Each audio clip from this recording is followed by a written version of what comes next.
Я приветствую вас, дорогие друзья, уважаемые гости и подписчики моего канала, а также канала Алексея Арестовича. Это прямой эфир 19:04 на часах по Киеву и Москве. Алексей Николаевич, здравствуйте.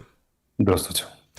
Праздники майские. Обсудим их, конечно, и точно. И удары по Москве, которые анонсировал Зеленский, и сходку в Ереване, чего ждать. Но начать наш сегодняшний разговор я даже планирую не с правил эфира, которые, наверное, все помнят и знают, что можно вопросы в конце задать и по QR-коду, и в клубе зрителей, и, в общем, ну, то есть, как всегда, каналы связи нерушимы, QR-код возле Алексея Арестовича, это его школа коммуникации и мышления. В общем, начать я предлагаю с резонанснейшего и вот только что свершившегося.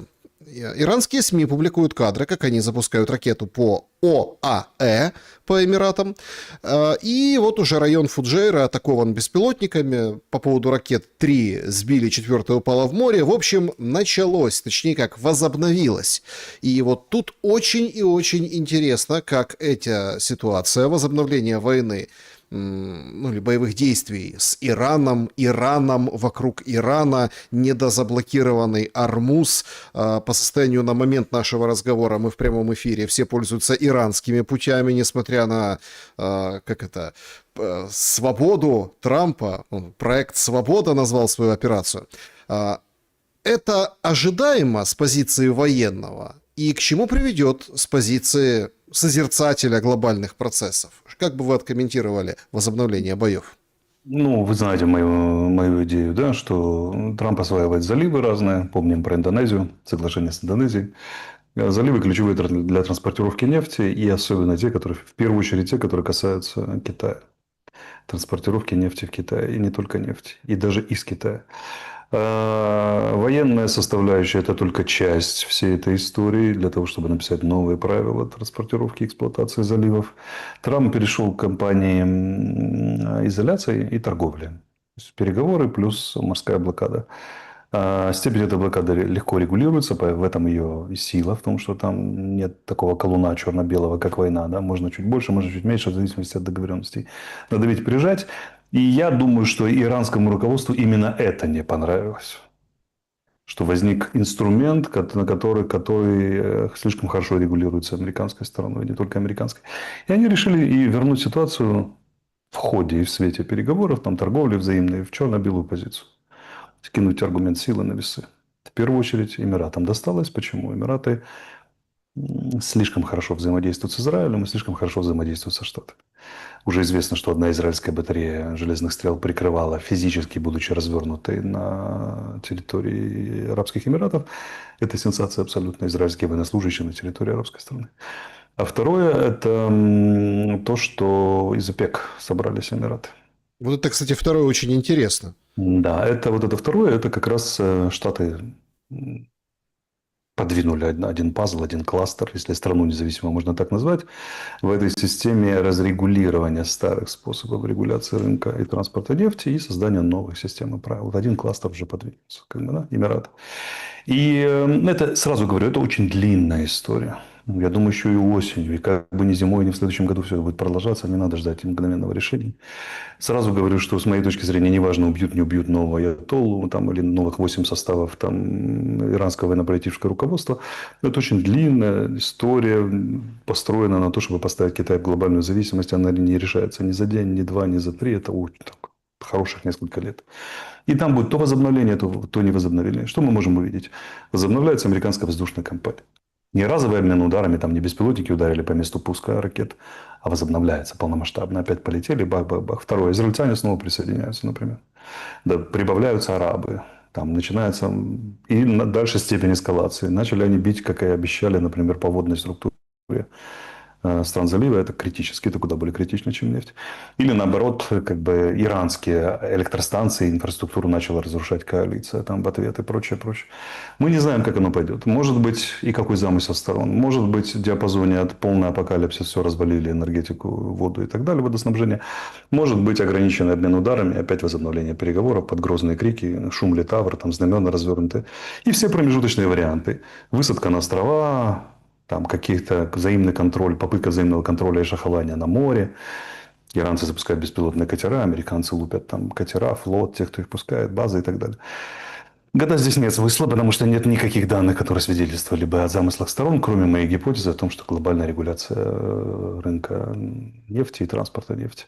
Но в рамках моей гипотезы укладывается любой промежуточный вариант. Поэтому мы просто будем смотреть и анализировать, правильно? Ну, давайте тут два нюанса очень важных разберем, потому что нюанс первый, я считаю, это принципиально важно. Вот же на Мгм. днях Иран предложил смягченные свои предложения по урегулированию. Трамп их долго мял, ну, как бы изучал, да, ну, сказал, нет, нас это не устраивает.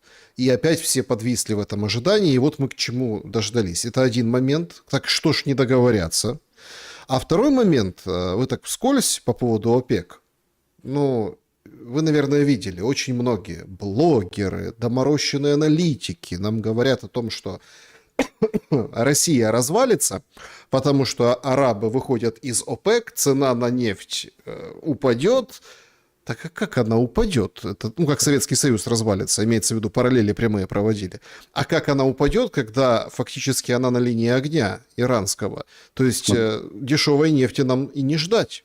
Смотрите, есть пропаганда западная, которая выросла грибом на теле Советского Союза, павшего на сражениях холодной войны. Что она гласит? Афганистан плюс нефть поломали хребет Советскому Союзу. Это полный пиздеж.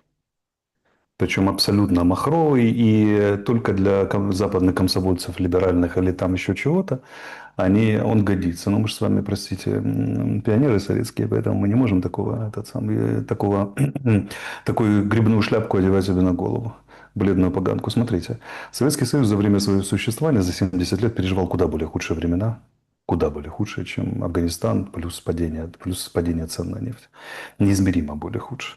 И тем не менее благополучно стоял и еще поднимался после этого еще круче и круче. Советский Союз развалили изнутри. Никакой Запад ничего не разваливал, мало кто знает, но примерно в ноябре 1991 года, это за 1,5 месяца до распада Советского Союза, состоялась конференция под эгидой ЦРУ, советологов, крупнейших руссологов там, и так далее, которая нарисовала Советскому Союзу существование минимум до 20-х годов 21 века, то есть до нынешнего времени. А советские войска в Афганистане, как они предполагали, будут минимум до 2000 года находиться по их планам. Заметьте, что соответствующая кампания американцев шла 20 лет в Афганистане, больше 20 лет, а советская только 10, а в чистом виде 9.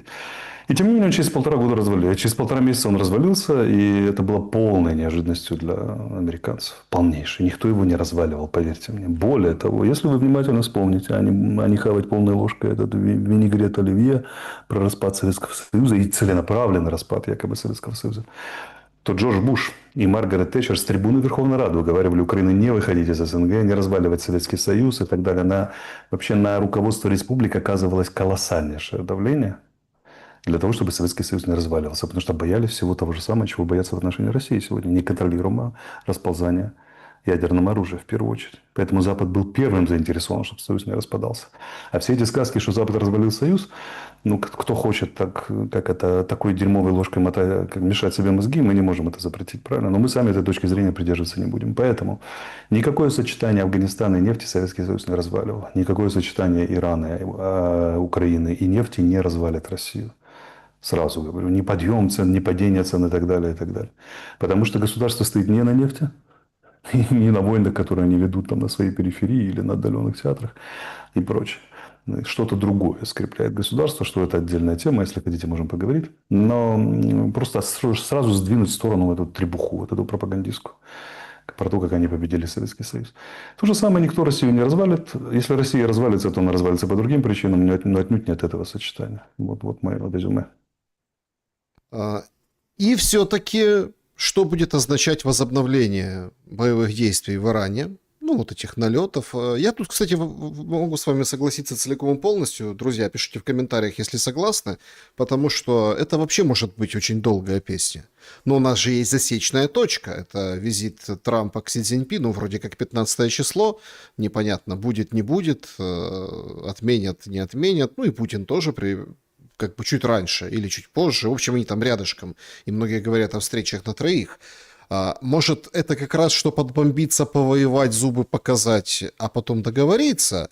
сейчас возобновляются действия. Да и как-то, видите, как у нас сейчас в медиаполе, ну, мы западными источниками пользуемся, Иран возобновил стрельбу. Иран, агрессор. Вот перемирие шло, толкались судами, блокировали, что-то такое, а потом Иран начал стрелять. Ну, это тоже, если оставаться пропагандистской историей, то, конечно, пропагандисты всех мастей заорут. Вот смотрите, мы же хотели, а Иран сорвал.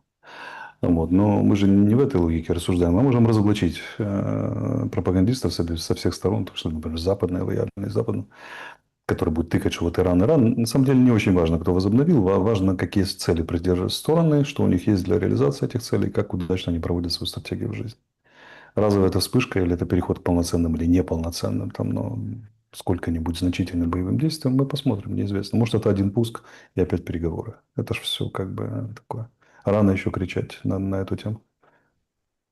Встреча с Си Цзиньпином. С Си Цзиньпинем будет такая история.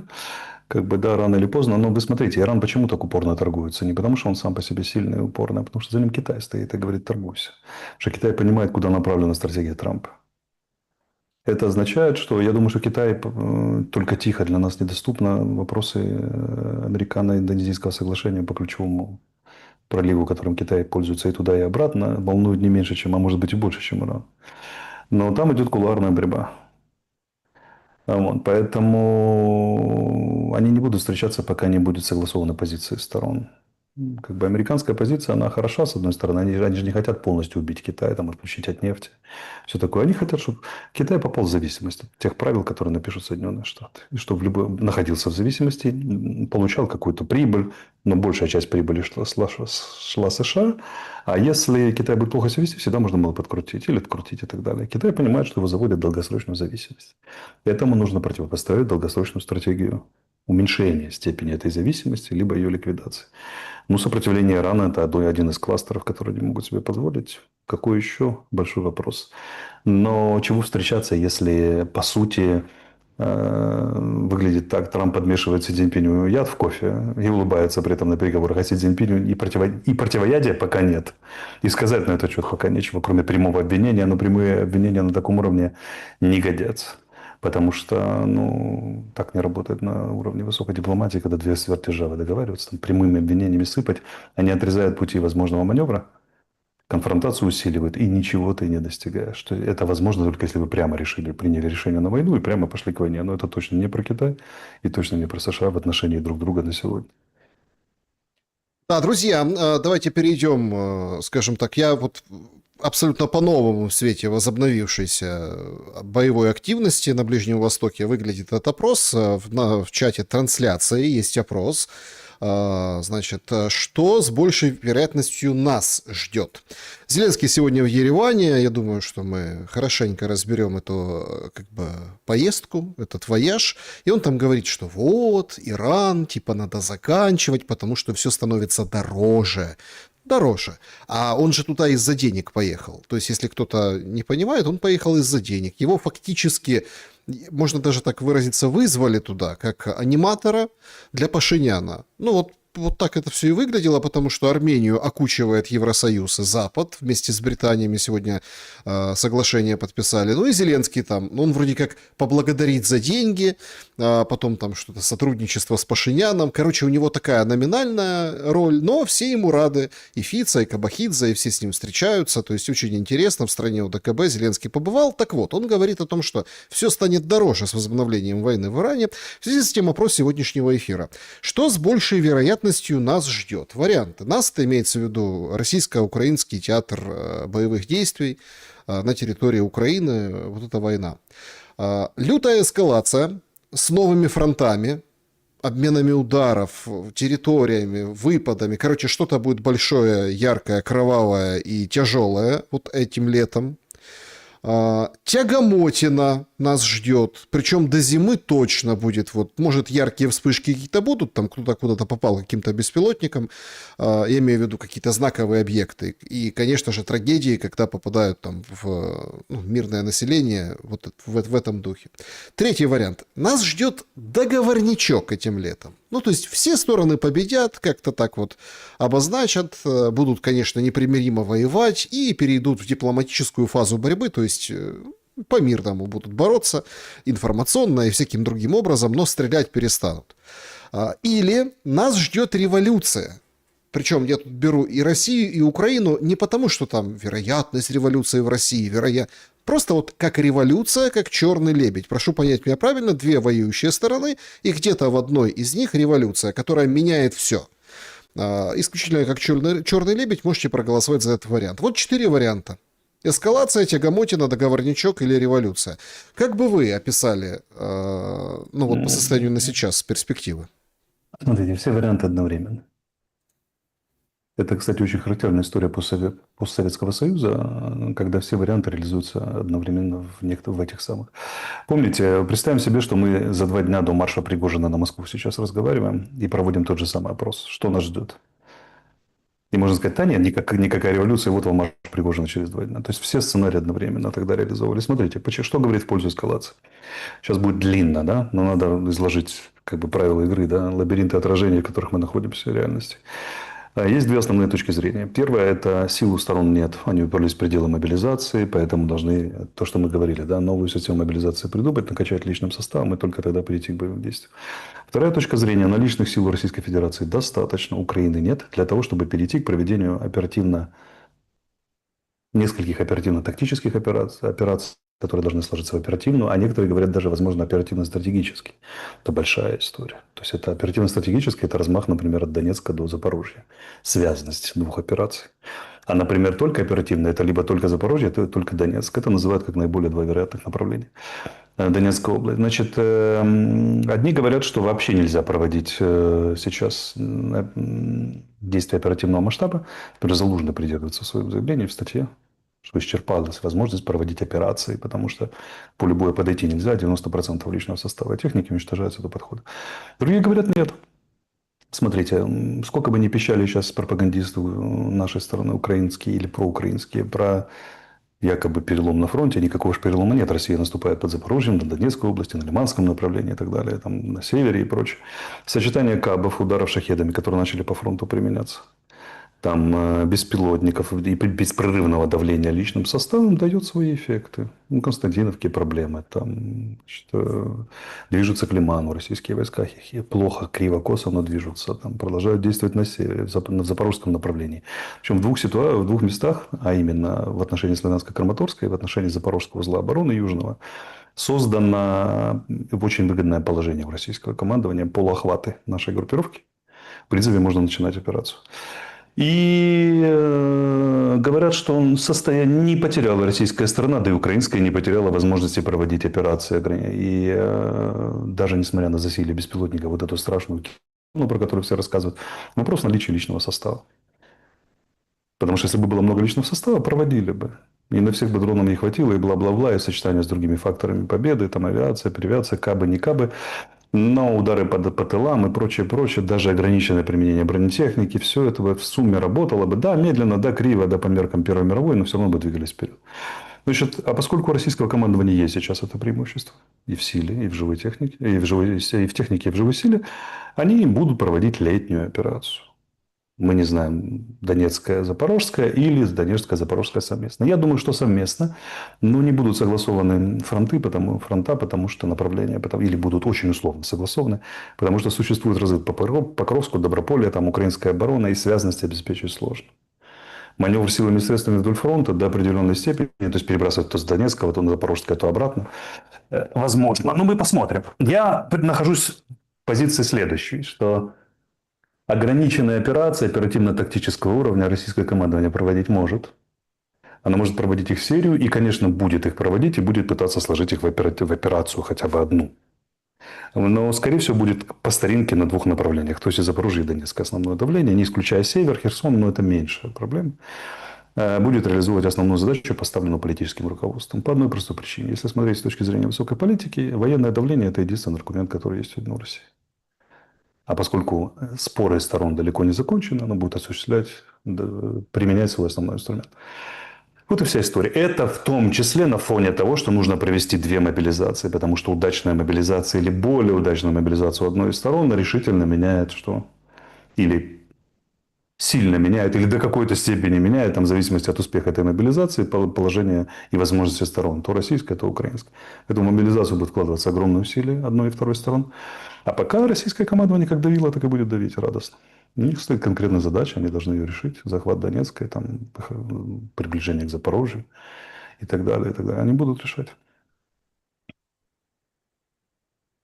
Является ли аргументом, вот давайте холодно разберем, потому что я вижу граничащую с истерикой какую-то рефлексию вот этих моментов о том, что «О, парад, мы дроны запустим». Вчера прилетело в Бутово, там, в небоскреб на Мосфильмовской, квартиру разворотило, и не одну, по-моему, там несколько.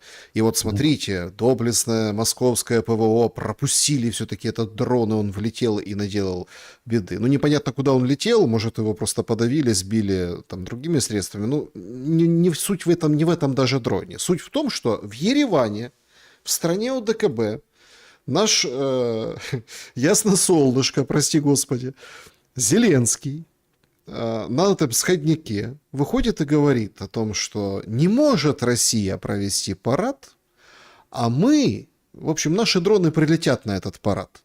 Фактически мы делаем вывод, что никакого перемирия, о котором Путин и Трамп говорили на День Победы, причем там с вариантами, кто-то говорил, давай, там же как было сказано, Дни Победы, то есть и 8 можно было на 2 дня, не только как в прошлый раз, только на Пасху, а там на 2 дня взять паузу. В общем, я так понимаю, что никакого перемирия не будет.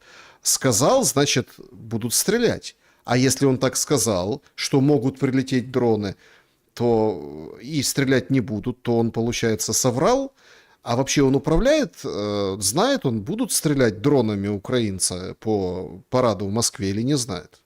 Может, и не только дронами, ракеты там достают уже все эти прочее. Фишка же в чем, что военное значение этого попадания, ну, даже если попадут и убьют сотню российских солдат, военное значение ничтожно. Но это огромное символическое значение. Вот вы тут обещали Киев, смотрите, логика уравнения. Вы обещали Киев за 3 дня, а теперь по Москве опасаетесь ходить и даже проводить свои победобесные мероприятия. Здесь есть неприятная штука. В этом же в символической рамке борьбе Украина противопоставляет себя победе во Второй мировой войне. В этом проблема.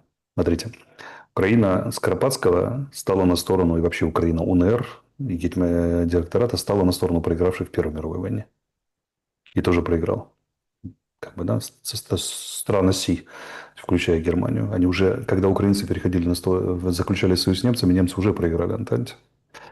То есть ставка была на проигравших. Теперь она противопоставляет себя как бы кластеру победителей во Второй мировой войне, в том числе самим американцам. Мы добавим героизацию нацизма, и вот получается у нас как бы такой интересный фон. То есть Украина противопоставляет себя чему? По мировому порядку и символическому и ценностному капиталу, сложившемуся в западном мире после Второй мировой войны. Окей. Для чего? Ну, чтобы занять свое место А в потом, архитектуре да, безопасности. вот. А потом прибегают 70% украинцев, которые не любят Трампа, и говорят, проблема знаете в чем? Что Трамп мудак развалил весь второй порядок после Второй мировой войны. Вы же ему помогаете изо всех сил своими ударами по Москве и героизацией нацизма. Вы же пересматриваете, вы делаете все, чтобы повестка была пересмотрена. Потому что если бы вы были в этих рамках, вы бы настаивали на ООН, говорили бы, что вы государство-основатель, одно из государств-победителей во Второй мировой войне. Украина же как бы, да, как союзное государство в составе СССР. Напоминаю, СССР был федерацией. Можно было входить и выходить формально. Формально, пока вы победитель во Второй мировой войне. Становитесь на сторону победителей. Но неудобно, там Россия находится. А русский язык один из языков ООН. Ну окей, в рамках общей борьбы с Россией давайте выведем себя за пределы общей мифологии и символического капитала Запада, победителя во Второй мировой войне, который, заметьте, даже Германия разделяет. И современная Япония разделяет это. Потому что они отреклись от проклятого прошлого, и теперь они как бы осуждают то, что было милитаристская Япония императорская и там нацистская Германия. То есть вы говорите, вся большая семерка и большая двадцатка пошли нахер. Мы тут стоим в особой позиции, сейчас полетит по параду. Но если вы такие молодцы, ударьте 11-го, ударьте 7-го. Так, а куда бить? Ну, по Кремлю, по куполу Кремля. Били уже по куполу Кремля. И так далее, и так далее. Так зачем Так бить по параду? в этом же и вопрос, понимаете? С точки зрения военной, неважно, полетит, тут как сам факт. Главное, чтобы полетело в О, сторону Москвы. Вот чтобы полетело. А полетит или не полетит, на поле боя это не повлияет. А если и ну, повлияет, то плохо то для есть это украинской же борьба в стороны. символе. Смотрите, это борьба в символе. Мы говорим, мы клали на ваш парад победы. Вот мы сейчас клали, ваша победобесие накроем нашими беспилотниками и ракетами. А читаться это будет однозначно. Заметьте, Китай тоже победитель во Второй мировой войне. Франция, Германия, Британия, Соединенные Штаты, и императорская Япония, и этот самый, и Россия. Они говорят, мы вот все победители. Плевок, смачный плевок всем тем, кто победил. На что расчет? То есть это действие, которое, ну, надо бы проверять через глобальные цели стратегии. А какие глобальные цели стратегии? Пересмотр мирового порядка? За что же вы Трампа ругаете? Тогда предъявите свою программу переустройства мирового порядка, да, и скажите, вот это наша трамповская, ну, он тоже перестраивает, но нас это никак это не устраивает. У нас своя повестка, и радостно, что покажите, как вы будете достигать этого нового мирового порядка. Ударами по параду. Это как бы очень громко, но очень, очень неэффективно. В смысле там реальной перестройки мирового порядка. Это безумное действие, запланированное, продуманное, чисто ну, пропагандистских целей. Посмотрите, там обосралась вся Москва, когда мы влупили там по параду, да. Ай-яй-яй, сам Путин на трибуне. Ну, я сейчас даже не говорю про то, как полетит в ответ, потому что наплюют на главную системообразующий миф России, как бы, да, и, наверное, будет больно в ответ, но суть даже не в этом. Допустим, на больно согласная война, мы по ним, они по нам. А зачем совершать амбивалентные действия, которые не имеют однозначного прочтения? Вот такой вопрос. Что если подаст как? Вот парад победителей во Второй мировой войне. Если россияне не идиоты, они там повесят флаги всех государств-победителей, включая флаг США. И чтобы на картиночке вот убитые российские солдаты лежат, например, и раненые на мавзолее, и болтался флаг США. И все. Франции, Германии, Японии и прочее. Смотрите, вот дарю идею, как это можно сделать бесплатно.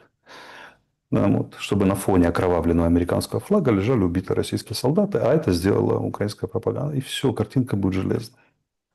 Дарю не потому, что я сочувствую российской стороне, я сочувствую украинской, а потому что показываю, как это работает, насколько это опасная история, как бы, да, вот такими вещами заниматься. Поэтому безумие. Если вы хотите бить по Российской Федерации, вы отражаете удар агрессора, бейте, отражаете на здоровье. Отлично работают удары по нефтяной инфраструктуре. Реально ломают машину, которая зарабатывает деньги для российской войны. Включая экологические издержки, это очень плохо, но тем не менее мы понимаем, куда мы бьемся. Мы бьем по машине, которая питает войну. Парад победителей во Второй мировой, чем вас не устраивает? Я понимаю, если бы это был парад на взятие Мариуполя. Парад на взятие Попасной, парад на взятие там, победы над Украиной. Можно было бы и влупить. Но это же парад победителей во Второй мировой войне, по крайней мере, так они его подают. У вас в Украине 7 миллионов украинцев воевало в Красной Армии, борясь с нацизмом. Какая-то, в каком-то смысле, это доля чего? И вашего в этом параде символически. По кому вы бьете? А тут становится вопрос, какой мифологией вообще Украина занимается. Кладем на одну чашу весов 7 миллионов украинцев, воевавших в Красной Армии, а на другую 400 тысяч, воевавших в УПА. То есть это нам какой месседж транслирует современное украинское государство? 400 тысяч воевавших в УПА важнее 7 миллионов воевавших украинцев, воевавших этих самых. Значит, украинец читает сразу, ага, та же самая история в Одессе, по отношению ко 2 мая, та же самая история после Майдана. Украинцев делят на сорта. Вот те, которые за УПА. Это всегда правильные украинцы. Дальше украинцы второго сорта, которых надо перевоспитать, там, с центральной Украины, не определившиеся. И совсем плохие украинцы юга и востока. Вот как бы такая история получается. И все это очень легко укладывается в одну линию антиукраинской пропаганды. Сделать это только дурак не склеит. Понимаете, все очень просто. Не вишенку на торте поставить героизация. Героизация это в самом, потому что наши придурки что сделают? Уже не государственные придурки, а придурки такие из разряда там, свободных блогеров. Они же очень быстро обыграют это что-то в стиле Нахтигаль, там туда-сюда, и вот мы, значит, отомстили и прочее, прочее, там Брандербург и прочее, там, я не знаю, кто там, Шухевич и Бандеры. Поэтому резюме такое, очень сомнительное действие, не имеющее никакого военной ценности, а символическое, как в области символического капитала, создающее риски, которые не нужны Украине сегодня. Вот и все. Россияне мобилизуются? Что сделают россияне, кто их знает, как бы, да, но возмущение будет очень большое. Если погибнет хотя бы один ветеран, сколько их там, правда, уцелело, но хотя бы один. Дети войны какие-то там, да, тогда, конечно, будет это самое. Что можно было бы сделать? Смотрите, не удар, а, например, листовки разбросать пропагандистские. Это была яркая акция. Это было бы очень сильно. И я бы в этих листовках написал теперь совет украинской стороне. Я в этих листовках написал бы, друзья мои, а как так получилось, что мы вместе победили во Второй мировой, а вы сегодня хуже Гитлера? Вот что-нибудь так в этой логике. И там фотографии, например, что они сделали в Украине. Погибшие дети, там разрушенные города и так далее, и так далее. Это было бы очень мудро с украинской стороны. Но хватит ли мудрости на это, на листовке, это большой вопрос. И именно так вот написать. Даю совет нашим уже. Как бы, да, вместе победили во Второй мировой, победили зло. Японию, Германию, а теперь что вы делаете? Быков бы, там фотографию Быкова из боя идут одни старики, и написали, он в гробу вертится сейчас, как бы глядя на все это. Так, укол совести. Это была бы акция. Ни одного пострадавшего, но зато символический капитал. Смотрите, чем хорош символический капитал? Надо бороться в символическом поле, не надо никого убивать. Есть кинетическое воздействие, физическое, это другое дело. А если символическое поле парад, то символическими листовками засыпьте с призывом к совести. Это хорошая история. А хватит ли ума на это большой вопрос. Сам факт прибытия в страну ОДКБ, ну, нелегитимного, ну, это опять-таки по субъективному мнению, да, не по объективному законодательству Украины, ну, вот по моему и не только моему, лидера страны, с которой воюет главный, скажем так, член ОДКБ и организатор, это что означает? Смотрите, открываю страшную тайну. Арменией давно и плотно заинтересовался Запад. Задача довести там до Армению окончательно оторвать от России. Поэтому 7 июня у Пашиняна выборы, они имеют ключевое значение. И в Армении идет плотнейшая работа Соединенных Штатов, Евросоюза, Британии и так далее. Ну, вот, притащили Евро-ЕС, притащил Зеленского туда, потому что там, видно, нужно в какой-то логике там что-то как-то показать и так далее. Но сам факт, как бы явление Зеленского и пожатие рук Пашиняна, которого до недавних пор Армения считалась марионеткой Путина. Только Пашинян сумел немного оторвать, разгромить карабахский клан, переизбраться дважды, там, да, начать вести какую-то свою политику, заключать мирное соглашение с Азербайджаном. Это звонкая пощечина Путина накануне того же самого парада. Смотрите, дело в том, что традиционно Армения всегда принимала участие, или взвод армянский, или там армянские представители были на 9 мая на этот сам. Вот накануне 9 мая как бы заклятый враг Москвы Зеленский пожимает руку. То есть это символически, опять же, победа в символическом поле. Какие там содержательные договоренности, мы пока не знаем, оно все проступит. Но если продолжать логику символического капитала, очень, очень сильная пощечина Москве. Мы вашу там вотчину, которая там 300 лет уже ваша, отбираем этот сам у вас. Прямо вот в подбрюшье, безнаказанно, там представители Евросоюза, Зеленский и прочее, прочее. То есть Украина такое ведет дипломатическое, символическое наступление на Российскую Федерацию в самых больных местах для них. В данном случае Армения. А почему не знаю, там, атаковать порт, на котором пролетел Зеленский? Почему не там А как его атаковать? какие-то телодвижения, ну там российская база, подождите, в Армении. А, ну, это как бы, я думаю, что Зеленский летел в одном самолете с добрыми людьми, которых очень не хотелось сбивать Российской Федерации. Потому что заходили через территорию Турции, возможно, был турецкий военный борт, поэтому, ну, это перебор. Как бы нарваться на этот сам, сбить правительственный борт Турции, это последствия, которым Россия не готова, сразу говорю. Это же обеспечивается. Все 100% шел в сопровождении истребителей, скорее всего, турецких. Поэтому ну, было предупреждено о последствиях. Они не до этого сейчас. Поверьте, еще с Турцией зацепиться России точно не надо. Нет, ну не было никаких движений даже в эту сторону. Так и не Ну, должно быть никаких движений. Последствия непредсказуемые. Ну, кого? Вы премьера Норвегии будете сбивать вместе с турецкими высокими представителями, например, там, да, но не годится никуда. Никак. Две стороны НАТО сразу пострадают. Может быть, Бобо. В ответ. а может. Может. Не сами передадут Украине просто вооружение, которое до сих пор не передавали. Есть миллион способов сделать плохо. Да, поэтому ну, не нужно никому эскалация. Россия 90% своих свободных сил применяет на территории Украины. Дополнительное напряжение, еще одну штангу или еще одну блины вешать на эту штангу разумные люди не будут, а в Кремле разумные люди. Они сделали большую стратегическую глупость, начав войну в Украине, но все остальное они делают разумно. Никто не ищет себе лишних врагов, кроме Украины. Украина любит себе лишних врагов искать. Украина, давайте так, Украина Зеленского, потому что есть и другая Украина.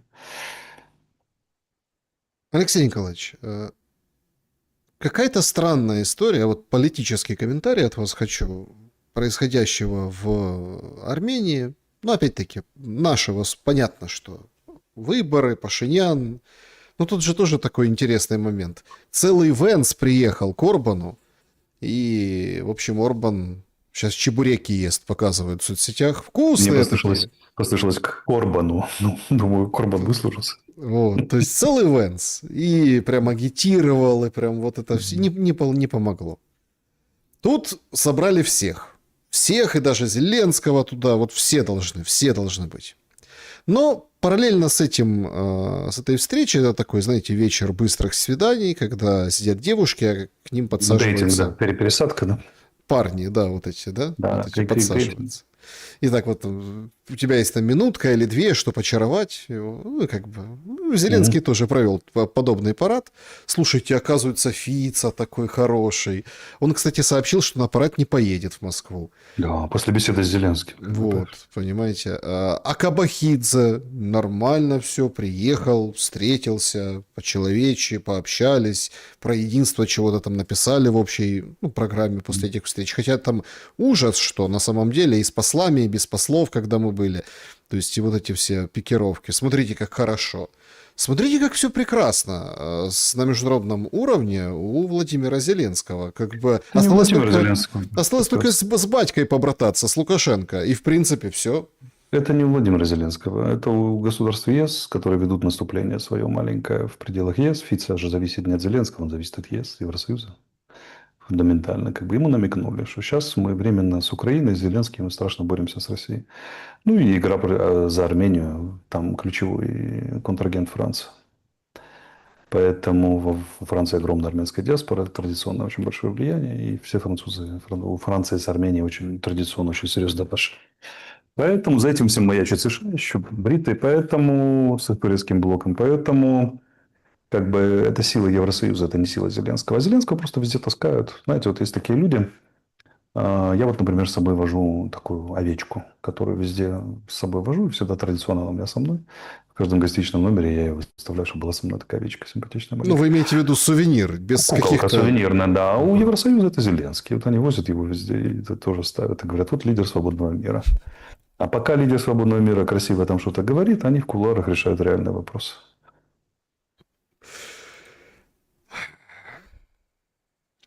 Давайте о войне, Давайте. потому что, кажется, знаете, ну не то, что там все начинают привыкать, да, но очень такой какой-то тяжелый дисбаланс. Вот очень тяжелый дисбаланс. Понятно, что там, вот смотрите, там 300 или 200 с чем-то дронов полетело по Приморску. А вот там Туапсе 4 раза поразили. И все показывают все. Но о 5 объектах, которые поразили Нафтогаза украинского, одной строчечкой. Об этих дронах, которые утюжат, они просто выбирают город, вот там Тернополь, или там Днепр, который просто, и ракеты там уже падают в море, ну, в воду, в Днепр, в саму речку. И этот Днепропетровск тоже, который под ударом утюжат. Ну, как-то так, знаете. И вот создают вот это впечатление, что, ну вот смотрите, какие у нас классные удары, а тут, ну попали куда-то, ну ничего страшного. Начнем с войны тылов. Насколько разрушительной будет летняя фаза войны именно тыла, да, воздушной войны? Есть лишь те цели, которые там будут уничтожаться в Украине в том товарном количестве, которые там к чему бы там привели, к какому-то перелому, условно, в политическом руководстве и военно-политическом. Вот эти есть три основные группы целей. Значит, первое – это водоснабжение. И, например, очистные сооружения, связанные с канализацией. Если по этому ударить, то будет ой-ой-ой. Заявлений высших должностных лиц Украины на эту тему очень много. Данные западной разведки, даже Зеленский высказывался лично. Берегите воду, там создайте запас технической воды, такой воды и так далее, и так далее. Рассуждение о том, что есть одна подстанционные города типа Одессы, где сразу воду можно отрубить, или много подстанций, как Киев, где всю не отрубишь. Ну, типа предупреждают граждан. Это одна. Если в разгар летней жары, а в Киеве уже 26, сегодня влупить по водоснабжению, горе будет, мама дорогая. Кишечные заболевания просто там, мама дорогая. Второе, это одна история. Там медики лучше скажут, эпидемиологи. Но мы понимаем, что опасность велика. Неработающая канализация в многомиллионном городе. И не в одном. Второе, это электричество. Если будет перебой с электричеством, причем фундаментальное промышленного масштаба, то это то же самое. Это холодильные установки, которые должны беречь продукты. Холодильники в домах. Тоже неясные последствия, которые сейчас предсказать трудно. И плюс электроснабжение, если его систематически класть, то это срыв зимней кампании. Его уже полно тоже заявлений уполномоченных лиц, правда, не государственных, хотя и депутаты высказывались, а частных представителей там, энергетики, что мы уже не успеваем войти, отремонтировать все. Хотя сейчас по энергетике нет крупных, да, войти в зиму. Я уже видел такие высказывания. И третье – это удары, которые кажутся частными, но пока не накопился эффект. Например, сейчас шахеды активно летят в заправки. В том же Харькове там, и так далее. В Украине, по данным GPT-чата, 6 тысяч заправок. Как бы если лупить туда регулярно, то так вот по 10 минусовать каждую недельку, то уже там может пойти счет на проценты, на десяток процентов и так далее. Тоже такой вариант. Как бы, да, насколько российской стороне хватит желания, сил и как она выставит приоритеты, какие цели поражать, мы посмотрим, потому что предсказать это заранее нельзя. Но возможностей как бы составить нам неприятностей хватает у российской стороны в том первом, втором и третьем варианте. Другое дело, что по заправкам они могут бить сколько хочешь. А первый и второй вариант, как бы, ну, может снова пойти речь о чрезмерных страданиях мирного населения, если эпидемии, тем более, пойдут и прочее, прочее. Резонанс, который возможен, но Россия может допустить на определенных условиях, но я думаю, что она будет стараться избегать до последнего. Поэтому, скорее всего, заправки, объекты нефтегаза, нефтепереработки, нефтераспределения. Второе – это энергетика. Летняя просадка и этот сам. Тем более, что ну, напрямую, если просила энергетика, Россия всегда скажет, вы понимаете, мы бьем по электростанциям, электричеству, которое питает перевозку войск и военное производство. На то, что косвенно у людей не работают холодильники, они там отравились, ну, извините, это уже не прямая причина. Мы тут не являемся прямой причиной. А вот прямой удар по станции, например, очистки, там, канализационной, либо по водоснабжению, ну, что ты скажешь, мы отключили водоснабжение, чтобы производители украинских дронов руки не мыли или как? Это уже прямые страдания мирного населения. Поэтому, как угроза это остается, перейдут ли они к применению, большой вопрос. Большой вопрос. Это не сильно желательная история. Ну, вероятностные модели такие по этим трем группам цели. Возможности причинить неприятности есть и достаточно сильно. И неприятности может причинить Украина. Украина будет, да. И очень важный момент, сейчас поднимается опять волна после атаки по Крымскому мосту дронами вот этими морскими и поражением, ну там как, по-разному пишут, в общем, отбили там 8 этих бэков, а один, в общем, попал в сторожевой катер, и даже погибли члены экипажа, ну, там называют 8, ну, их всего 8, ну, вроде как 5, там, трое выжили. А после этого, мол, как бы с собой закрыли Крымский мост. Ну, вот такая вот, как бы, уже сразу написали такую легенду. Проверить это сложно по официальным, неофициальным данным, но есть погибшие после вот этого удара. И у нас же наши доморощенные как бы специалисты уже начинают карты смотреть, а смотрите, надо бить вот сюда, в эту опору. А нахрена нам Крымский мост? Опять-таки, цели символические Украина преследует? Ну, Крымский мост его трудно уничтожить даже применением тактического ядерного оружия. Капитальное сооружение, пролет моста очень быстро ремонтируется, относительно быстро, а как бы удар в основание, ну, там надо сотни тонн взрывчатки, чтобы его повредить, сдвинуть и так далее. Что невозможно, не могут доставить ни бэки, ни эти самые. Что возможно? Возможно создавать угрозу, которая, допустим, заставит российское командование задуматься или делать большие пропуски в графике снабжения. Это напрямую отражается на Запорожском фронте. Учитывая, что потопили днями там, или повредили большие десантные корабли, чуть ли не последние, я не смотрел список, но, по-моему, 2 последних там уже грохнули. Как бы, да, и всячески украинская кампания воздушная направлена на снижение возможностей по снабжению крымской группировки, а далее запорожского, крымской тыловой базы и далее запорожской группировки. Логика понятна. Значит, удары по мостам так или иначе заставляют, что на время останавливать, производить осмотр этих опор, если по ним ударили. Хотя россияне понимают, что но все равно они обязаны откалибровать этот мост. Пропуск в поставке товаров грузовиками, пропуск в поставке военных и невоенных грузов, в данном случае военные интересуют, по железной дороге. А сейчас, когда накачка идет фронта перед снабжением, там перед летним кампанией, там горячие бои, как бы, да, в районе Гулей, поля и всего этой южной обороны Запорожской области с нашей стороны, и 12-часовая остановка или калибровка, то может иметь значение. Понимаете? Там, потому что война это же не про километры, это про ритмы на оперативном уровне.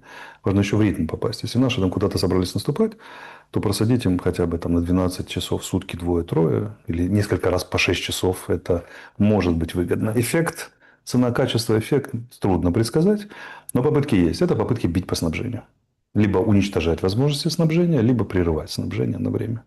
Вот это ответ, почему воздействуют по Крымскому мосту. Что касается российских моряков, которые якобы закрыли этот самый Крымский мост, вполне может быть. Более того, им вполне могут поставить такую команду.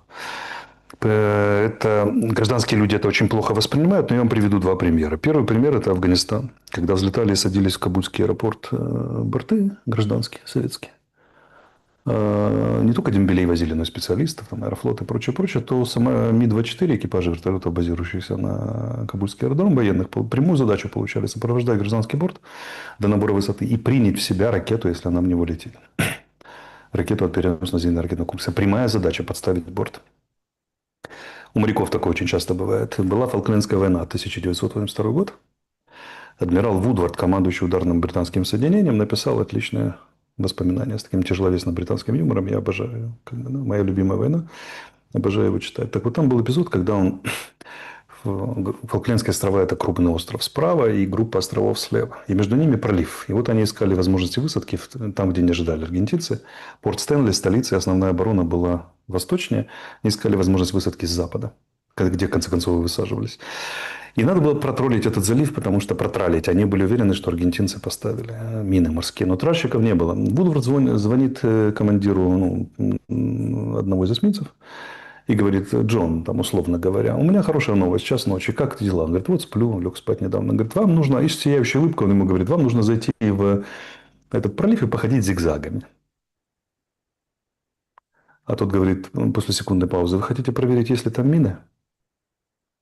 Он говорит: да, хорошо, что вы так догадались. Все, на верную смерть их отправил. Английские моряки сделали вот так вот, и 4 их походили. 4 раза он ходил там, проверял. Задача была одна – подорваться, если там есть мины. Ни других способов проверить у Вудварда не было. Поэтому военное дело, оно такое специфическое. Там всякие команды могут раздаваться разные интересные. Ну, вот смотрите, я специально привел советский. Но чтобы не было иллюзий, что вот совки давали проклятые приказы, вот вам британский флот. Классический, это 20 век, поздний, там уже оружие было современное. Компьютеры, перекомпьютеры, спутники и прочее, прочее. Вполне современная война. Пожалуйста, иди потопчись по минному. Это все равно, что человеку сказать: иди потопчись по минному полю, чтобы посмотреть, есть проход или нет. Британцы бровью не повели. Это новейший был фрегат. Он единственный был не занят в оперативном соединении. Он его послал туда. Жертвой и фрегатом, и людьми. 365 человек в команде было, могли, как бы, или около того, могли все погибнуть до единого. Потому что Ноябрьское море, не Ноябрьское, ну, ноябрь по южному полушарию, там спасенных не бывало. Как бы раз ушли бы сразу. Тем не менее. Поэтому, да, если, не знаю, россиянам могли вполне поставить такую задачу, я имею в виду своим морякам. Если они ее выполнили, то это хотя и противники, но герои. Алексей Николаевич, пройдемся по фронту, с вашего позволения. Давненько не было военных дневников. Это очень любимая рубрика наших зрителей. Друзья, пожалуйста, поставьте лайк, подпишитесь, проголосуйте в чате трансляции и в вопросе, да. И, конечно же, оставьте свой вопрос, если еще не оставили, в сообществе YouTube. Ну, в общем, каналов много, поэтому в чате пока не пишите, потому что улетучится. Пройдемся по фронту. Начнем с северного направления, а именно... дроны, господи, вертолеты Зеленский заметил в Беларуси, представляете? вот где-то вот Уже здесь, в этом в районе. Беларуси летают вертолеты? Да, они, представьте, они есть, и они там могут на расстоянии 2-3 километров. Какой кошмар, ужас. Я, наверное, бросаю свой душный Нью-Йорк и еду, вербуюсь в мобильную группу ПВО на белорусской границе рядовым пулеметчиком. Буду Ну, охранять лучше не надо, потому что там, говорят, Украину. из Чернобыльской зоны Да. планируют зайти. Ах, да, я забыл, что мне запрещено санкциями Зеленского передвигаться по территории Украины. Поэтому, если бы даже очень захотел, у меня бы не получилось. Но смотрите, вы порыв оцените. Да. Такая угроза из Беларуси. Стоп, я хотел из пулемета стрелять по белорусским вертолетам, но потом вспомнил вовремя, что я последовательно выступаю за недопущение конфликта и даже омрачение отношений между Украиной и Беларусью, поэтому, наверное, не буду. Отзываю свой порыв благородный по двум причинам: техническим и моральным. Смотрите, последовательная эскалация в отношении Беларуси, мы с вами говорили. Заметьте, она идет только с украинской стороны. Белорусы говорят про общую готовность к войне, но никогда не называют Украину возможной стороной. Хотя нет, называли. Если Украина ее там это самое один раз. В общем, обе стороны хороши. Мою позицию вы знаете. Немедленно прекратить эскалационные договоры, вернее, разговоры и провокации взаимные. И через посредников, либо напрямую, негласно сделать так, чтобы россияне и белорусы, вернее, украинцы и белорусы никогда не воевали. И даже не провоцировали друг друга. Ну, то, что россияне могут использовать белорусскую территорию. Ну, да. Российские вертолеты прилетят, немного постреляют по украинским пограничникам. Ну, бывает, их там позбивают нахрен, скорее всего. Как бы, да, ну, такое дело. Вертолет сейчас очень стрёмное, и очень опасное средство для поля боя. Это самоубийцы садятся, чтобы применять его на поле боя. Еще если российские К-52, которые ракетой «Вихрь» могут с 8 километров запускать, то еще более-менее, а все, что ближе, ай-яй. И поэтому, какое нам рассуждение нужно? Россияне провоцируют, россияне пойдут со стороны Беларуси, не пойдут, нечем. Поэтому, такое. Провокация, да. Я говорил вам, цель этих провокаций — оттянуть украинские резервы с ключевых участков фронта. Мгм. Тогда у меня простой вопрос. Смотрите, Черниговская область граничит не только с Белоруссией, а еще и с Российской Федерацией. В Черниговской области вот то, что вы называете провокациями, они, в принципе, зафиксированы давно, и это давно. Там ДРГ заходили, там с автоматами, вообще там по 2-3 человека. Там ТРО всегда в напряжении, пограничники в напряжении. Однако, почему не использовать вот этот кусок границы, да, для того, что они делают с Сумами, например? До Киева так-то ближе, с Черниговской области, вот здесь. Географически очень невыгодно. Чернигов же устоял почему выстаивал в средние века всегда. Там сеть речек небольших, которые в сумме оказываются худшим препятствием. Смотрите, что показала эта война. Это то, что я говорил в начале, когда в 22 году еще, когда объяснял военным разных стран, журналистам разных стран, почему не взяли Киев и Чернигов. Потому что на самом деле уперлись в речку Ирпень и в речку, там какая там речка возле Чернигова и так далее. Десна. Да, Десна, 5-метровая Десна оказалась препятствием, потому что взятая под огнем переправа, хрен ты ее наладишь. Напоминаю, что 2 командира инженерно-саперных полков погибли окружного подчинения погибли при форсировании Ирпени. Или командир полка и начальник штаба, в общем, при попытке нанести понтонную переправу. Ну, средневековые средства оказались эффективными. В Ираке было то же самое. Могу вам привести пример, если есть полминуты хотите. Была армия Махди, шииты. Они занимали целый район в Багдаде. А система обороны, в которой, кстати, украинские силы принимали участие, созданная американцами, держала 120 нападений в день по Ираку. После 20 она начинала сыпаться. Не хватало уже там сил реагирования, вертолетов, сил, средств и прочее, прочее. И вот все было нормально, потому что в основном боролись с боевиками суннитских группировок. А иногда армия Махди, подкачивая права, тоже присоединялась, начинала нападать. И решили изолировать этот район американцы. Они создают систему охраны периметров, вбахивают туда 230 миллионов долларов. Почти год ее создают. Там пулеметы, которые по телекамерам наводятся, хитроумные ловушки, прослушки и так далее. Ни хрена не действуют. Как нападали, так и нападают. Короче, они пробовали 1,5 года все разные способы. В конце концов, приехал инженерный батальон, американский 2. Вырыли средневековый ров водой и поставили стенку с гвоздями. Все, нападения прекратились. Я еще тогда отметил, занимаясь этой темой, что средневековые способы самые надежные. Вот оказалось, что Чернигов и Киев устояли только потому, что там Черниговская область очень неблагоприятна в этом смысле для каких-то там телодвижений. Потому что сразу, переходя границу, ты упираешься в Чернигов практически моментально. Ну, сразу в речку. Да, Мена да. там, А да, вот сразу это. речка, там поймы болотистые этих речек и так далее, и так далее. Поэтому там, как бы они уже один раз пробовали, считают бесперспективным это направление. Сумское направление. По всей границе выстраивается буферная зона, о которых вы говорите, но есть определенные новшества, новые как бы очаги захода. Опять-таки по-разному информационное пространство реагирует. Одни говорят, что вот, мы там сейчас вжарим, они там ничего не добьются, ну, в смысле россияне. Украинские, говорят спикеры. Другие отмечают, что нет, это, конечно, круто, но окопы-то за Сумами. И люди потихоньку, полегоньку начинают этот город покидать, потому что становится опасно. Помните, очень долго говорили, вот, россияне, что они там со своей войной, ничего не добились, ни одного областного центра не взяли. Ну, как бы военным путем. Сумы могут стать таким Почему? областным центром? Херсон взяли военным путем. Ну, имеется в виду, что они же Взяли и потеряли. Нет, отступили, если да. Сумы будут оборонять, а нет никакого намека, что их оборонять не будут, то взять их в военном отношении очень трудно. Сделать непригодным для жилья, да, вполне возможно, но как бы и то надо постараться. Нужно сосредоточить куда больше сил и средств, которые есть, но если у россиян появятся лишние силы и средства, они используют их либо на Славянск-Краматорск, либо на Запорожье. Это Почему? второстепенное приоритетное направление в политическом отношении, в стратегическом. Суммы второстепенно. Смотрите, почему там то и дело заходы? Ну, потому что есть командир российский, который там сидит, там командует этой группировкой. От него требуют результата. Тут в лоб не получается. Давайте правее, левее попробуем. Это при всем уважении к тем, кто там воюет. Потому что гибель под Сумами ничем не отличается от гибели или ранения, или там под этим самым, в Константиновке. Смотреть стратегически. Поэтому там, да, пробуют разные способы, то там, то сям, но это частные действия. Харьков. Насколько интересна ситуация там, потому что многие военные аналитики говорят, что она прям очень интересная, Харьковская область, потому что, ну, вот район Волчанска, да, вот здесь севернее, ну и плюс какие такие очаговые моменты переходом границы вот в Богодуховском районе.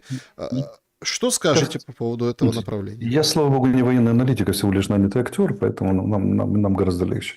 Давайте Э, так по-простому, Да, да. да. Там по-нашему, по-актерски, по системе Станиславского, там все то же самое.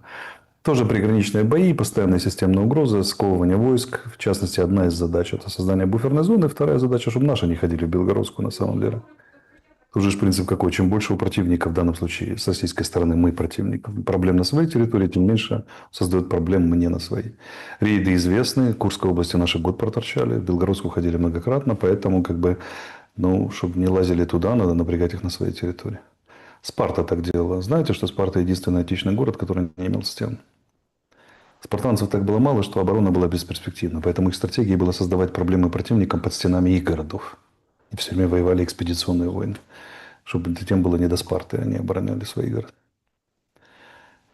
Интриговали. То же самое, та же самая логика. Надо сделать так, чтобы противник не ходил в Белгородскую, хай садит на этот самый, воюет на своей территории в районе Волчанского консервного завода. Там, и так далее. Да есть у них давняя мечта, мы с вами говорили, это поскакать туда, ну, в район Луганской от Волчанска, и наоборот навстречу, и замкнуть там вот этот срез границы, который только что был отмечен на карте.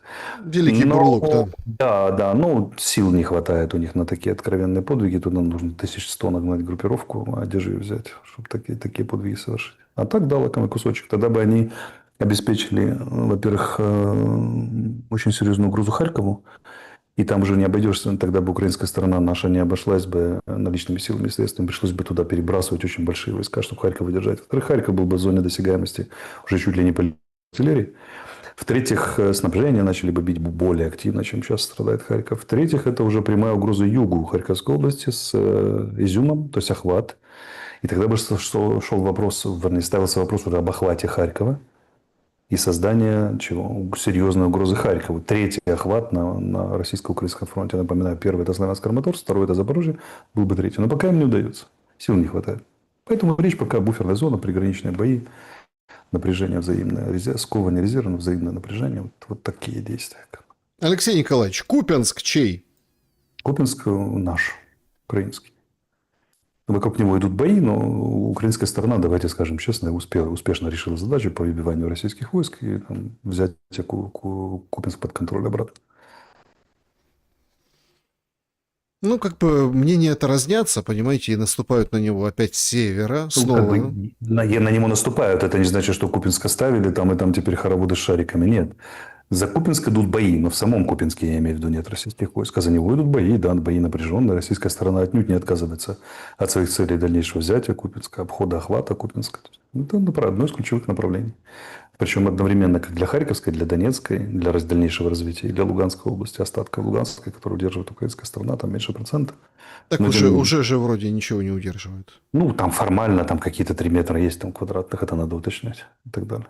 Формально числится вроде, что там надо смотреть. Я с лупой там не лазил по карте, если там метр или нет удержания, но тем не менее. В На любом этом, случае, да, это для захвата Харьковской, охвата Донецкой с севера ключевая история. на этом направлении, ну, показываю максимально широко, примерно все уже поняли, мы увидели не так давно голодающих солдат, которым ну, никак Да. не передать. Но надо копать. Вот они сидят, копают, и вот такие, как из плена фотографии у них. Ну, им как бы до 14-я бригада дали втык, погнали командование, ну и вроде как Министерство обороны Федорова сказало, все хорошо, поэтому они там сидят, как бы, да, дали хлеб заплесневелый, короче, в общем так, сухой горох едят, и, в общем, ситуация вроде как-то изменилась, но далеко не сказать, что наладилась. А что это за история? Это что? То есть, а если они там сидят, а к ним нет доступа, никакого снабжения даже дронами, а что они там сидят? Ну, то есть, какая-то странная логика, Алексей Николаевич. Не, логика там вполне понятная. Смотрите, есть, говорил я в латыни, повторюсь, объективная и субъективная сторона. Объективная сторона из-за наличия этой самой долбанной киллзоны очень трудно снабжать войска. Они там сидят по этим нормам, закопавшись, они вылазят. Доставка должна быть из рук в руки буквально, потому что у них нет возможности выйти и бродить искать. Скид там, например, воды, сигарет, боеприпасы, потому что их сразу запасут, а позицию, которую обнаружили, за день, за сутки, за двое разбирают в ноль, применяя все силы и средства противника. Поэтому они сидят, не высовываются. Это очень трудная работа. Но, тем не менее, ее осуществляют дронами. И FPV-дронами, там, Баба-Яга там возят и так далее. Хотя и сложно возить сейчас. А тихоходно ее перехватывают и так далее. Все остальные снабжают свою пехоту, сидящую в этих лисьих норах, снабжают дронами. Почему этого не сделала командование 14-й бригады? Вопрос, который пусть широкой публике не озвучивается. Все бригады в таком положении. Абсолютно. Я знаю подразделения, в которых ротации уже нет 2 года. Внимание. 2 года. Никак не ротируются. То есть люди как зашли в окопы, так и сидят. Там уже 2 года их снабжают по воздуху.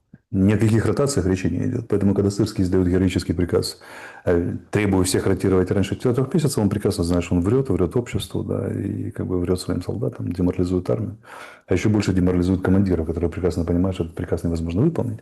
А есть еще такая пустяковая статья в законодательстве Украины, которая говорит, что командир, прежде чем поставить задачу, должен обеспечить ее выполнение. И тут Сырский крупно подставляет самого себя. Но кого такие мелочи интересуют? Почему командование бригад, неизвестно. Может быть, это всплывет. Почему они там не нашли способа дроном доставить снабжение? Большой вопрос. Все могут. 1700 километров фронта, все эти делают. А вот командование 14 не заладилось. Что это? Преступная халатность там, или особо тяжелые условия. Но я знаю соседние подразделения, справа-слева от них. Там знаю людей, общаюсь. И сказали так, чтобы 14 находилась в особо тяжелых условиях. Так нет, такого нет. Как у всех. Поэтому что-то не заладилось у команды. Отвлеклись пока от линии фронта, Алексей Николаевич. Так вот же оно. Вот оно. Кроме ротаций Сырского, демобилизация будет. Зарплата по 250-400 тысяч гривен будет. Обеспечение. Ух, сразу как заживут. И как сразу захотят, наверное, идти в армию многие. Или нет? Ну, все то же самое, да. Вот у нас, кстати, полюбуйтесь. Это к вопросу о героизации фашизма. Как бы до нацизма СС Галичина, акцию во Львове у нас проводят, бачите, там, да, вот надо героические вояки Галичины, да, напоминаю, что это вообще соединение СС было, как бы неудобно и так далее. Но мы уже говорили в начале программы. Так у нас и подразделения называют Нахтигаль, у нас Ну, и типа Эдельвейс, и да. все, что хочешь. Типа да. Так вот, что я хотел сказать, что вот американским сенаторам, у которых отцы погибли воюя с этими товарищами, да, и любопытно это смотреть, наверное. И там у европейцев сразу очень хочется это помочь. Что хотел сказать? Все это брехня. Про вот эти все 200, 300, 400 гривен, там, тысячи и прочее, прочее. Ротация и дембель – это тоже брехня, потому что сейчас во многих бригадах комплектация 20, от 14 до 20%, там редко 30%. Если их сейчас начнут еще демобилизовывать, то, считайте, пиши пропало. Поэтому они написали программу, храбрую программу новых подходов к мобилизации. Посмотрим, как она будет реализовываться. Что мы там только не слышали. Я думаю, что она провалится. Вот. Поэтому в целом какое-то количество, конечно, берут и так далее. Посмотрим, не знаю. Важно то, что беспредел ТЦК дошел уже до критического уровня. Я им говорил, дуракам, предупреждал их, в том числе и вас в эфире пару лет назад, что сначала дадут повеселиться и заработать, потом сделают виноватыми во всем. Сегодня очередной рейд полиции. Как бы, да. Но задача такая, что угроза внутриполитического взрыва в обществе, отказа власти в легитимности на материале того, как ТЦК обращается с гражданами, стала уже серьезно. Даже не в меняшке из офиса уже сообразили, что надо бусификацию прекращать. Поэтому сейчас идет целая кампания против бусификации. Выходят вдруг военные, которые рассказывают, да вы знаете, ТЦК такой некачественный народ поставляет нам, все больные, хромые, зачем это нужно и так далее. И так далее. Организованная кампания, дискредитация ТЦК, рейды против ТЦК. И вбрасывается, что мы сейчас заменим систему мобилизации. Ну, посмотрим. Если она удастся, то мы заинтересованы, чтобы она получилась. Как бы, да, потому что чем сильнее украинская армия, тем ближе переговоры. Но я боюсь, что не удастся. Я знаю, кто ей занимается. А я как давно растерял веру в их организационные и умственные способности. Да и видно просто формально, без всякой веры, что это меры, которые не подействуют. Если возвращаться к фронту, посмотрите южнее. Купинская, Боровая, видите? Да. Там была группировка украинская, так вот она в двух местах рассечена, и к водной бригаде радостно вышли российские войска в одном месте, теперь в другом. Это крупное достижение. Потому что рассечение группировки противника – это очень крупное достижение. К вопросу о том, возможно ли сейчас военное достижение на этом фронте, в этой киллзоне. Вот вам, пожалуйста. Украинская связанность фронта потеряна. Российские войска получили возможность освобождать силы и средства, перебрасывать их на направление. Ключевым направлением является южное. Туда на Лиман. Поэтому туда еще одна кишка тянется. Видите, симпатичная такая. Если они сделают рассечение и возьмут, они очень к этому близки, Светогорск, то это уже совсем другая история. Как бы, да? Вот. Тогда уже лиманская группировка в полуокружении, и так далее, и так далее, и так далее. Все, как учили в академии, в академии Фрунзе. Клещи, малые клещи, рассечения и прочее, прочее. Сам факт, что они идут в лоб и делают фронтальное рассечение, даже должен нас заставить скептиков немного подумать на тему, а возможно ли сейчас действие оперативно-тактического, оперативного масштаба. Вот они их демонстрируют непосредственно на карте. И опять же, там любители говорить о том, что украинская сторона переломила. Ну, вот она вам переломила. 3 рассечения группировки, которая еще год назад была, там, или полгода назад была вполне себе не рассечена. Держала единую оборону, связанную по замыслу и так далее. Ну и окраины Славянска передают в очень тяжелом положении, то есть фактически людей там нет, мертвые городки, ну вот эти райончики Да. со стороны Славянска. То есть я так понимаю, что военным путем будет решаться судьба агломерации Славянска-Краматорска. И тут тоже есть две точки зрения, что они там 2 года будут брать, а и много-много народа потеряют. Есть другая, которая сколько бы ни потеряли, и все равно возьмут. А есть третья, может, и не возьмут. Короче, будем посмотреть. То, что бои будут, это гарантированно они уже ведутся, они продолжатся. Это к вопросу на ответ голосования нашего. Да. Будет ли? Будет. Константиновка. Что там сейчас За происходит? нее идут бои. За нее идут бои, это направление, да, тот же фронтальный прорыв к агломерации Славянск-Краматорск, там Дружковку надо брать и так далее, и так далее. Там в районе Часового Яра очень медленно продвигаются российские войска по дороге Часов Яр-Краматорск. У них не очень получается. За Константиновку идут тяжелые бои, но вполне себе, да, идут. Как бы, да, россияне там усилий не снижают. Это считается одним из перспективных для них направлений. Поэтому вот как-то так. Ну, далее вот этот, скажем так, давайте... Ну, ее, видите, охватывают с востока, ее таранят во фронт, ее пытаются охватить с запада. Со всех сторон, в лоб, сбоку, по лбу и так далее, и так далее. Ну, потому что, да, это ключевой объект, который им нужно взять, стоит конкретная задача. И они работают, у кого лучше получится. Действия, как всегда, вдоль основных дорог, потому что там мне рассказывали про поля, воюют всегда вдоль основных дорог. Давайте вот эту вот историю тоже рассмотрим, Покровскую, да, и туда чуть-чуть Мгм. южнее, на пересечении областей, да, трех Мгм. областей. А, Ну, Да. смотрите, Да. Мирноград очень долго же не признавали потерю. А, Потому что там были остатки украинских войск, которые героически сопротивлялись, и спецназ туда хаживал. А вы знаете, как пропаганда работает? Если там пачку сигарет уронил пустую спецназовец, пробежавший, то это значит все, город полностью не сдан. Он под нашим контролем. мгм. Какая ситуация там и какие перспективы? Вы неоднократно говорили в наших беседах, что будут выходить туда, на север, туда, к Да, ключевая Барвинкову. задача там Доброполье по двум причинам. Потому что Барвинка – это последний железнодорожный узел, снабжающий группировку. Значит, если ему создать угрозу этому узлу, резко падает качество содержания и объемы снабжения украинских сил. Донецкой области им не поздоровится. Второе. Там накопали на границах областей серьезные укрепления. Так вот, поход на Барвинково – это обход этих укреплений с запада, то есть за спину им зайти. Это очень лакомая и перспективная для россиян история. Они там давят, но у них не очень получается. Потому что наши понимают, что это ключевое направление. Нагнали туда силы и средства и как бы пока сдерживают. Вторая история – это туда на Павлоград. Напрямую, Мгм. ага, тоже пока не получается. Там более-менее сковали силы и средства. А третье – это действия на стыке Донецкой и Запорожской, ключевые. По охвату Запорожского района обороны украинского, который вот на юг развернут, с севера, мы говорили. Это серьезная угроза. В силу действий, которые предприняла украинская сторона на этом направлении, очень грамотно было выбрано, тут ничего не скажешь, как бы, да, очень грамотно выбрано было направление усилий. Наша сторона создала условия для того, чтобы российская сторона, как вам сказать, временно ослабила свое давление на стыке областей, на очень перспективном направлении для россиян и крайне опасном для нас. Потому что серии вот этих вот контрнаступательных действий, такое вот так вот скажем, да, и так далее. Россияне были скованы часть сил и средств, они должны были перебрасывать дополнительные силы, которые в противном случае пошли бы на развитие наступления на этом направлении. То есть временно мы там им сбили дыхалку. Все, надеюсь, понимают, что это не окончательная победа и, там, и так далее, и так далее. Но поскольку мы продолжаем там поддавливать еще, россиянам не до наступления, они отражают наши контрнаступательные действия. Мы взяли себе перерыв. Как мы используем этот перерыв – большой вопрос. Успеем накопаться, успеем мобилизоваться, успеем перебросить. Но перерыв мы обеспечили краткий. Это можно, безусловно, отнести к достижениям украинской стороны. Орехов и угроза Запорожью по Днепру.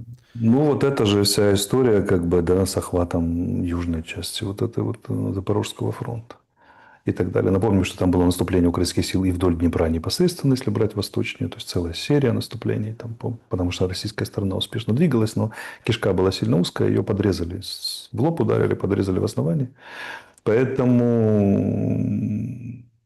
вязкие условно встречные бои на Запорожском фронте, хотя в районе того же Гуляйполя там, да, особое напряжение. Российское командование не отказывается от своих усилий, которые состоятся в том, чтобы давлением с фланга и охватом севера создать условия для ослабления нашей обороны. Че смеются Перевод. с малой такмачки, Алексей Николаевич? А это она притча во языцах по той простой причине, что бои за нее идут, ну, наверное, уже года 3 за одно село. А был российский комментатор, уже не помню кто, бородатый такой в очках, имел несчастье каждый раз ее упоминать во время озвучки в эфирах.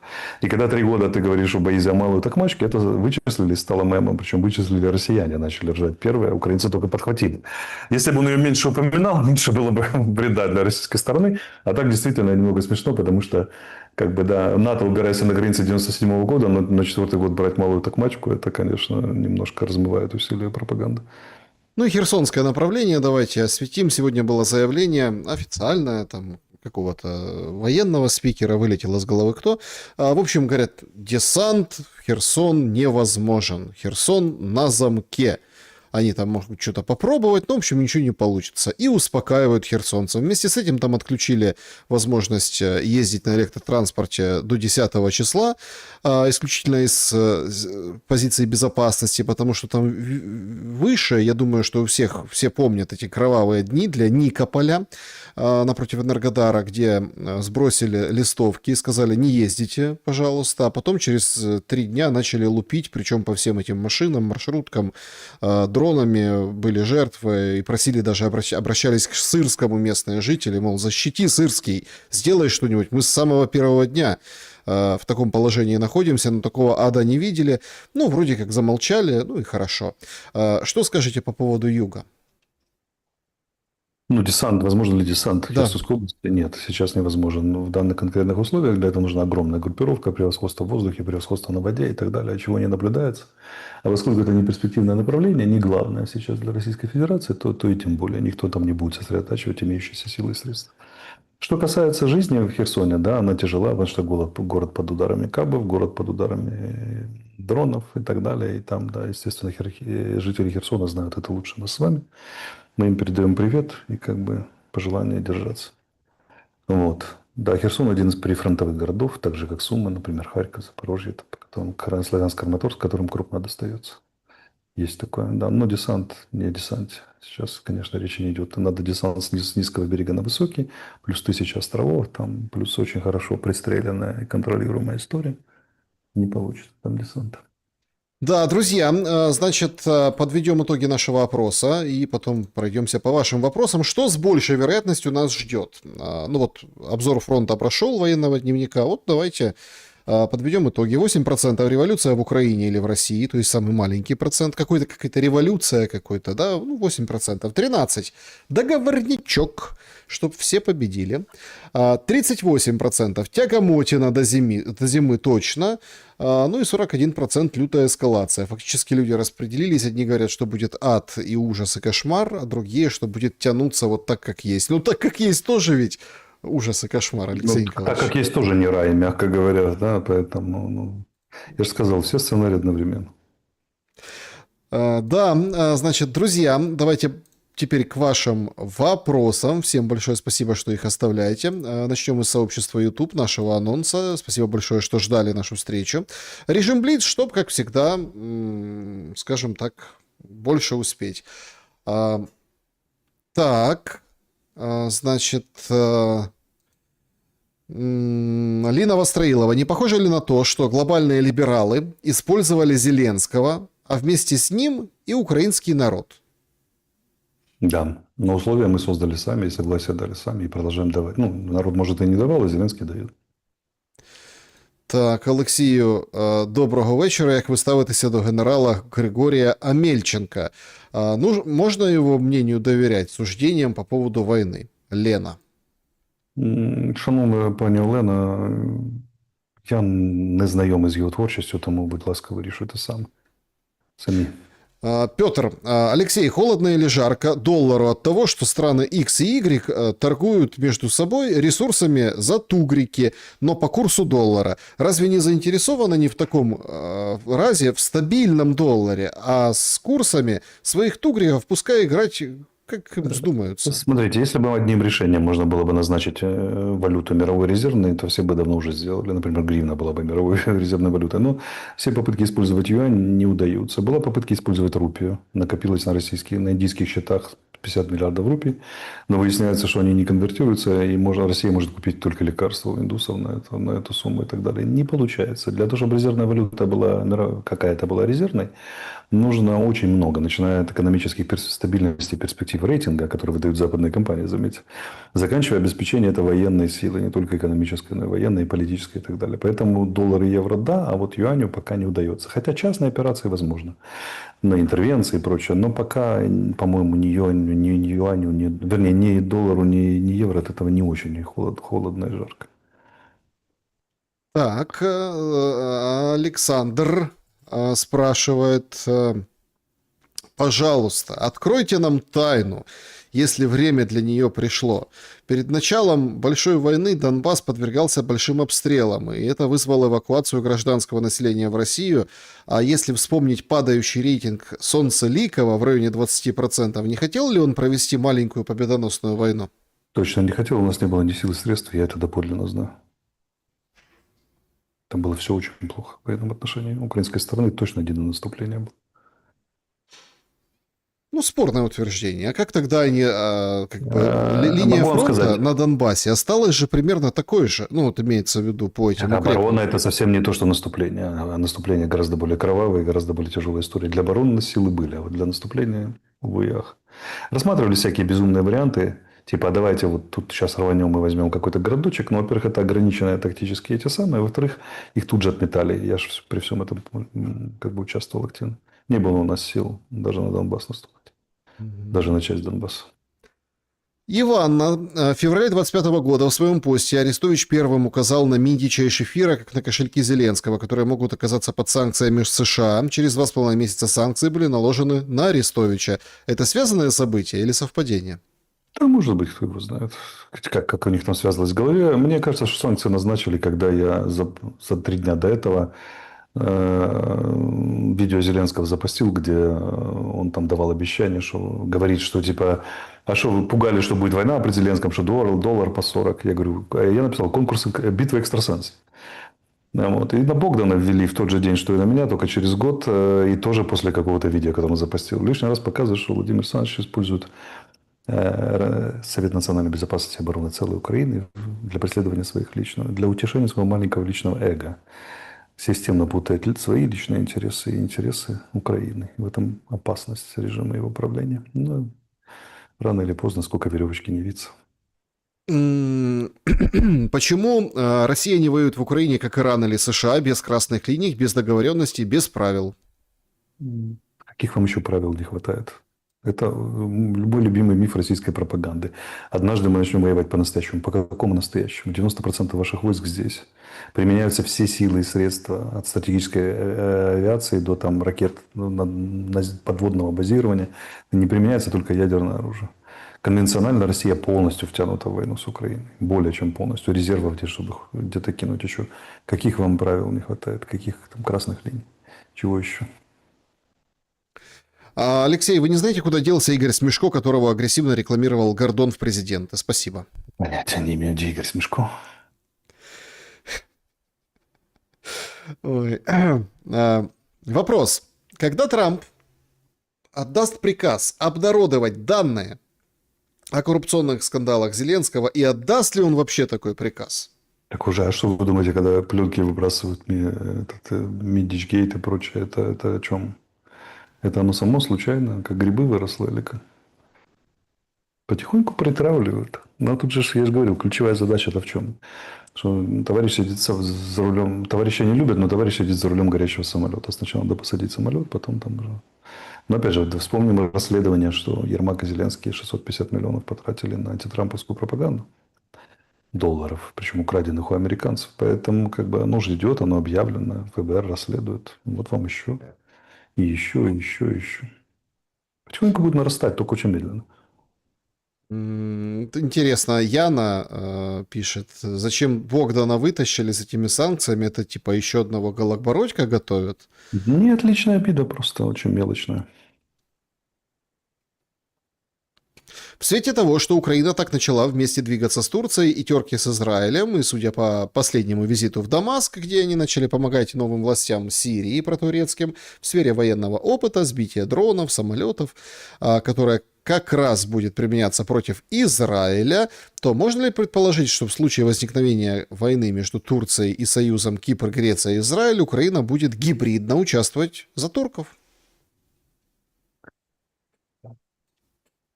Ну, Зеленский очень любит Израиль и проводит антиизраильскую программу открытую, последовательно, да, в силу, опять же, личных обид. Хотя Израиль передал на батарею Патриот огромное количество гуманитарной помощи и так далее. Украина последовательно голосует против Израиля в ООН и прочее. Но так, чтобы гибридно помогать туркам против Израиля, ой, не знаю, ой, не уверен. Вот. Если до этого дойдет, то это будет техчайшая ошибка, принципиальная и очень глупая со стороны Украины. Но учитывая, что это не первая ошибка, глупая, возможно, со стороны Украины всякое может быть. Поэтому, ну, как бы, не дай бог до этого дойдет. Я очень сильно не желаю Украине и Израилю таких глупостей. Смотрите, вот это стремление ссориться Украины со всеми присутствует вот везде. Везде и повсюду. Да, конечно, попытка самоутвердиться через переколотить горшки со всеми, до кого дотянешься, это для четырехлетнего ребенка вполне стадия сепарации, но для государства. Олег Шуляк пишет нам: на прошлом стриме, отвечая на мой вопрос, вы сказали, вы можете иметь любые взгляды, публично их высказывать, можете любить Гитлера, любить Ленина, но репрессии государство не принимает только если вы перешли к действиям. Вам ли не знать, что сильное слово и есть действие? Если я буду словом призывать к вооруженному пролетарскому восстанию, за это будут репрессии.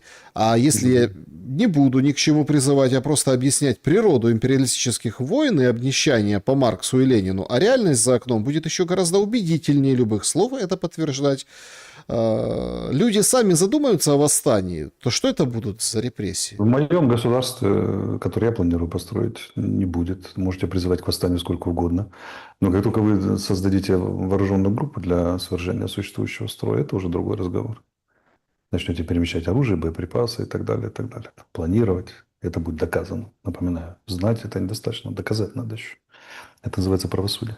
А так можете призывать. В Конституции США написано право на восстание против тиранической власти своей собственной. Это значит, что там призыв к восстанию содержится в самой Конституции. И ничего, как-то стоят, не чешутся. Меня абсолютно не пугают призывы к восстанию. А со словом надо бороться словом. С идеей надо бороться идеями. Выставьте и вступите в полемику, докажите, что вы более правы.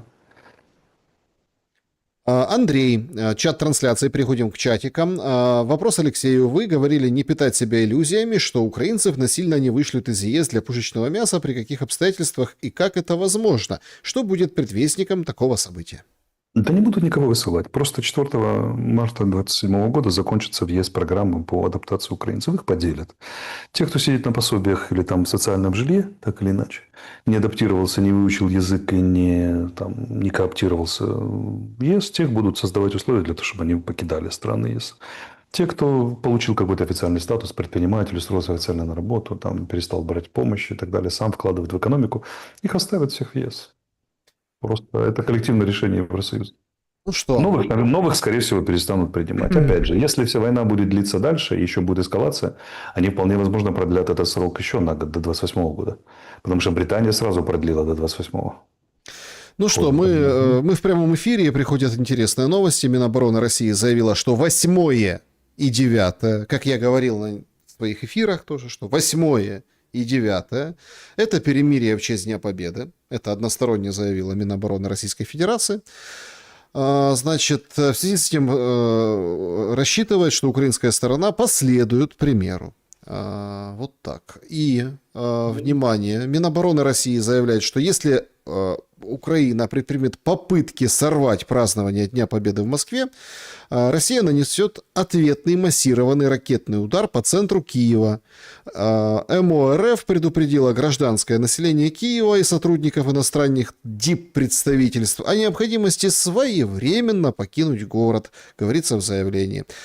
Киев свое согласие на это перемирие пока не дал. Это вот самая свежая новость сейчас. Да. До сих пор все перемирия заканчивались тем, что они не соблюдались. Под сотнями исчислялись инциденты, хотя формально они там были пасхальными. Как бы то, что российский удар в ответ на удар по параду в Москве или по Москве будет не ответный, это неминуемо. Честно предупредили, пытаются остановить там глупую попытку эскалации со стороны Украины. Неразумно. Мы ее обсудили в начале программы. Но никогда еще Россия не предупреждала. Люди, покиньте город. Орешником, что ли? Ну, чем-нибудь они ударят, понятное дело, что как это они становятся в позу. Тут же тоже россияне просто немножко умнее в пропагандистском отношении в данном случае.